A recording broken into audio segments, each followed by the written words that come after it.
Very interesting. One of the things that Indonesian, most of us observe is when Gus Dur went overseas, he doesn't want to use a private plane as such. Is that true? Well, the government had no money, as I understand it, and there is always the what we call the Air Force One, the presidential plane. And he said, Mas Wimar, you might like to know this is exactly the same plane that John Kennedy used. Oh yeah, really? Oh yeah, sure, but that was in 1963. So I think he was doing a Boeing 707 or something, right, and that was 2001. So we made jokes about it. I remember when we went to Bangkok, that was in a military plane, and then we land, and I thought, oh, we're already in Bangkok. No, this is Medan. Why do we stop here? Well, we have to refuel. Whoever heard of a presidential plane like that?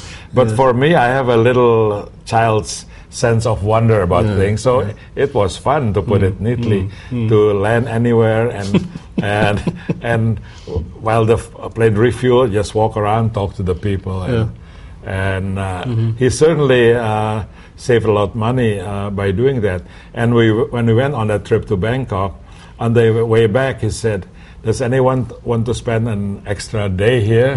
I said, I want to, because I have my parents-in-law there. No, you have to come with me. But the others, 4 people. Why? Well, because if we reduce the number of passengers, the plane will require less fuel, so we can fly straight to Jakarta. Especially you. Especially me. So that's very funny. And I said, sure. I mean, why cannot presidential duty be humorous? So there's always a lot of laughter on the trip. But the work was very intense. Of course, work means talking. Whenever I went on these presidential trips, there is never a moment of rest. We had 5 a.m. in the morning, meeting with Mahathir or somebody, and then we had a breakfast meeting. The day was full, and in the evening he would meet informal leaders, religious leaders, until 12. Since the man doesn't read or write, so he does everything verbally, so it just never stopped. So many reporters got tired and became sick after the trip. I also almost collapsed after the trip because Gus Dur is able to organize his time, since he can sleep whenever he wants to. We, of course, cannot, right? We have to stay awake all the time. So it was very intense. I don't think I would have lasted more than 1 year in that job. So when Gus Dur fell, in a way, it allowed me to, take relief from this very heavy duty. Yeah, I remember those years when you were sick in the hospital. Yeah. I came over to visit you. Thank you. I think you faced was it under pressure or the workloads? Or no, I cannot say. A lot of people were under pressure, but I was very much overweight. I was like 25 kilograms heavier than I was, and lacked sleep, and I ate very poorly because I ate all the good stuff, the cholesterol, the fat. And so I just collapsed. It was not a stroke or heart attack, but it was heart failure, like your heart slowed down. But I was near death at some point. In fact, a television station reported I was already passed away, and I hear a lot of people cried, but I survived. I survived.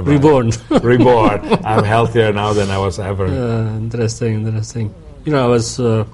because it was in the news, and a lot of us concerned about you, because my good friend Fikri Jufri, you know him, also of course of Tempo magazine, was doing a television show like yourself. He was hosting, and somebody said on his earpiece that Wimar Witoelar just passed away in the Harapan Kita Hospital, and he said, Fikri said, "Let me interrupt this bulletin. I just heard our good friend blah blah blah pass away, and I ask you to join me in sadness," and he actually cried.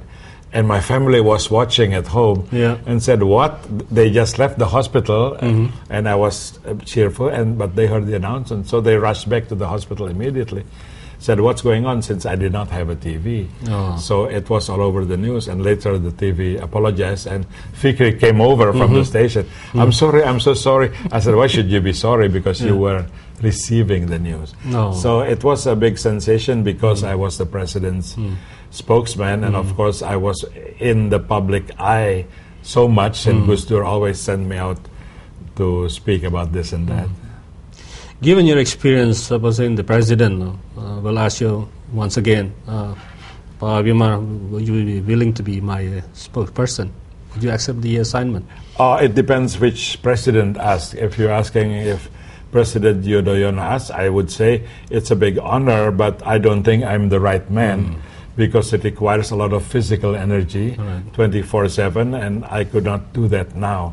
I could do that 10 years ago, but it would not be fair to him. If I had sort of an advisory job, of course I'll just be very happy, but most of all I believe presidents should choose people that they are comfortable with, that they like. It's not a matter of competence, and I don't feel I'm any more competent than the president's staff now. I do support him heavily, but I do that through my writings, observations, and not on a day-to-day basis. Right. Now to close this second segment for this show, we should be coming back after the commercial break. Thank you.